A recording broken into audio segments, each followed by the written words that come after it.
Which? Okay, so this one's going to be the base stepper motor. Show how it works. So Yeah. see it's spinning, and then if you cover it, it spins that 90 degrees, so it fires a rubber band. Is it on right now? Yeah, it is. It starts spinning. So it spins 360. Once it's enough, it starts winding to fire the. Yeah, Okay. exactly. Okay. And then obviously the ultrasonic sensor. So we went with the 360 thing. yeah, so it's just going to continuously rotates, and then once someone trips the sensor, so we have it set really low right now because this room has terrible interference. But you bring your hand in front, this guy is going to rotate 90 degrees, so that's going to simulate the firing motion. So here you can This guy's rotating now. So that's the platform rotator, and then if you cover this guy, you can see that rotates 90 degrees, and it can just be like a little flash, and it'll still hit. So it can be really kind of a quick thing, and it'll still allegedly shoot a rubber band. They'll walk you the code. Yeah. Oh, let's see if I can do this quickly. So basically we got 4 pins for one servo, stepper, 4 pins for the second stepper, and 2 pins for this sensor boy right here.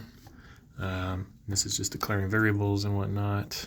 This right here is just setting up everything. This sets the speed of both the steppers to be pretty much max.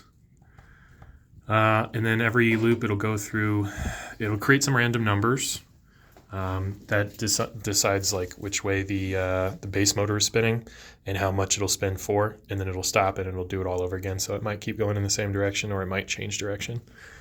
Just figured that would be fun. And then it runs a for loop here where it does 6 steps and then it scans. So the base motor is going to do 6 steps and then it's going to scan. And if there's something there, then it's going to trigger a fire. We use this code right here to do that. Pretty self-explanatory. We have 2 other functions down here, fire and scan. This is pretty much just copy-paste from our earlier worksheets. And that's our code. Anything else?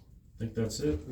Yeah, and we'll create a base on the actual version, and most likely put a cone around the ultrasonic in order to focus instead of being a large cone, especially for demonstration purposes.